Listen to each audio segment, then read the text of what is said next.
Estoy tan agradecido por la continua edificación de templos en la dispensación del cumplimiento de los tiempos.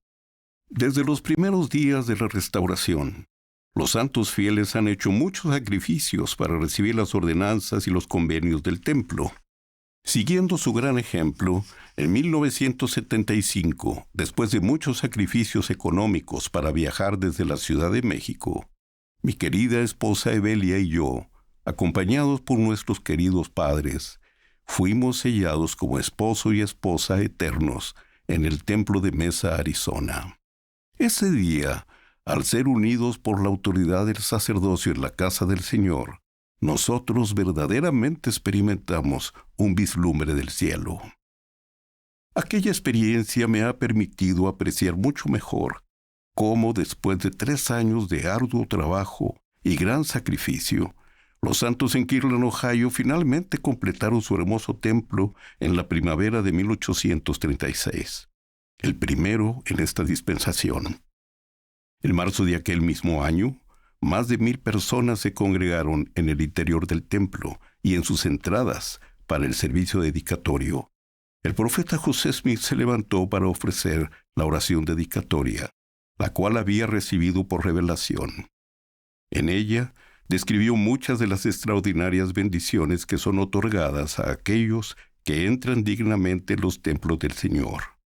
Luego, el coro cantó el himno El Espíritu de Dios, y la congregación se puso de pie para la exclamación de Hosana con tal fuerza que parecía levantar el techo del edificio.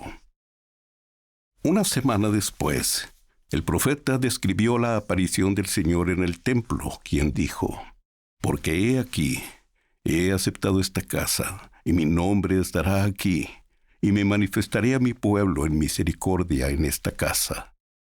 Y la fama de esta casa se extenderá hasta los países extranjeros, y este es el principio de la bendición que se derramará sobre la cabeza de los de mi pueblo».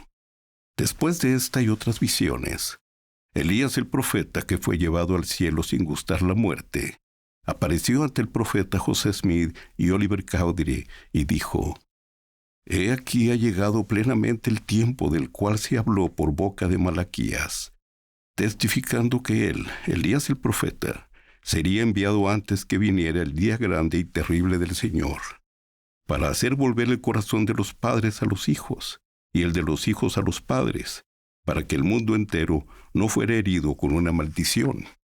Por tanto se entregan en vuestras manos las llaves de esta dispensación, y por esto sabréis que el día grande y terrible del Señor está cerca, sí, a las puertas».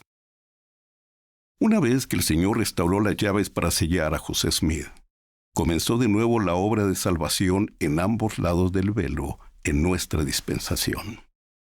El elder Boyd K. Packer enseñó: «Aunque este acontecimiento notable pasó inadvertido para el mundo, habría de influir en el destino de toda alma que haya vivido o que vivirá sobre la tierra. Diversos sucesos comenzaron a acaecer calladamente. La iglesia se tornó en una iglesia constructora de templos. Surgieron en el mundo aquí y allí, en una manera que parecía ser espontánea, personas, organizaciones y sociedades interesadas en buscar genealogías. Todo esto ha ocurrido desde la aparición de Elías el profeta en el templo de Kirtland. Desde ese mismo día, el 3 de abril de 1836, el corazón de los hijos comenzó a volverse a sus padres. De allí en adelante las ordenanzas no fueron provisorias, sino permanentes. El poder para sellar estaba con nosotros. Ninguna autorización le excede en valor y trascendencia. Dicho poder dota de vigor y durabilidad eterna a todas las ordenanzas que se efectúan con la debida autoridad, tanto por los vivos como por los muertos. Queridos hermanos y hermanas, la construcción y el uso correcto de los templos ha sido en cualquier dispensación una señal de la iglesia verdadera de Jesucristo. Después de la dedicación del templo de Salt Lake en 1893, el presidente Wilford Woodruff animó a los miembros de la Iglesia a encontrar los registros de sus antepasados y a registrar su genealogía, llegando lo más lejos posible para poder llevar los nombres al templo y realizar las ordenanzas de salvación y exaltación.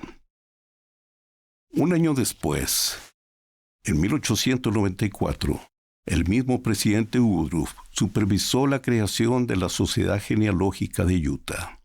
100 años después, en 1994, el elder Russell M. Nelson, entonces miembro del Quórum de los 12 Apóstoles, dijo: «Los acontecimientos de ese año histórico establecieron la investigación de historia familiar y el servicio en el templo como una sola obra de la Iglesia».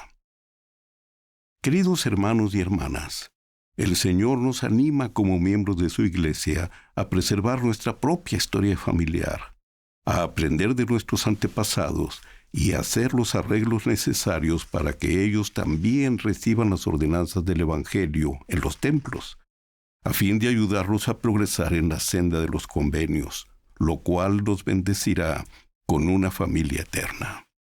Ese es un enfoque central del plan de nuestro Padre Celestial: unir las familias por esta vida y por la eternidad. Para aquellos de ustedes que aún no se sientan capaces de realizar esta obra, deben saber que no están solos. Todos podemos recurrir a las herramientas que la Iglesia ha preparado y que se encuentran en los centros de Family Search, que antes conocíamos como los centros de historia familiar. Estos centros de Family Search han sido diseñados de manera que casi cualquier persona, con poca ayuda, pueda encontrar la información de sus antepasados y organizarla debidamente para poder llevarlos a la casa del Señor.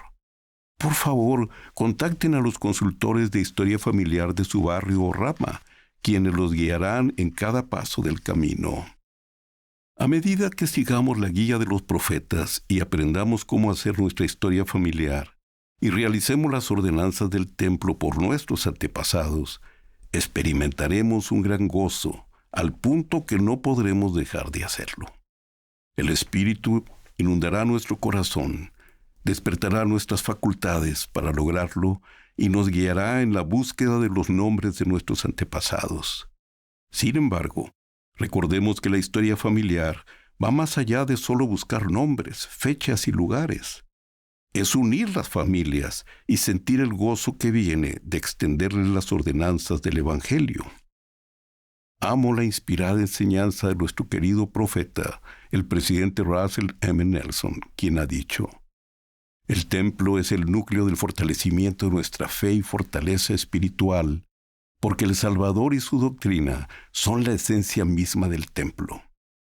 Todo lo que se enseña en el templo, mediante la instrucción y el Espíritu, amplía nuestra comprensión de Jesucristo. Sus ordenanzas esenciales nos unen a Él mediante convenios sagrados del sacerdocio. Luego, al guardar nuestros convenios, Él nos inviste de su poder sanador y fortalecedor». Ciertamente, la obra del templo y de historia familiar son una misma obra en la Iglesia. Testifico de estas verdades. Yo sé que esta es la Iglesia del Señor Jesucristo, nuestro Salvador y Redentor, a quien recordamos y veneramos en estos días de Pascua de Resurrección. Sé que Él nos ama y que cuando guardamos los convenios y ponemos nuestra confianza en Él, Él nos inviste con su poder sanador y fortalecedor. En el nombre de Jesucristo. Amén.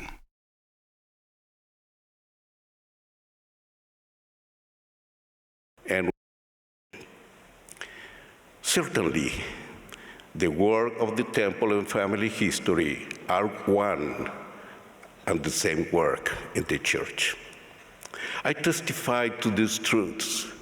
I know this is the church of the Lord Jesus Christ, our Savior and Redeemer, to whom we remember and venerate at this Easter time.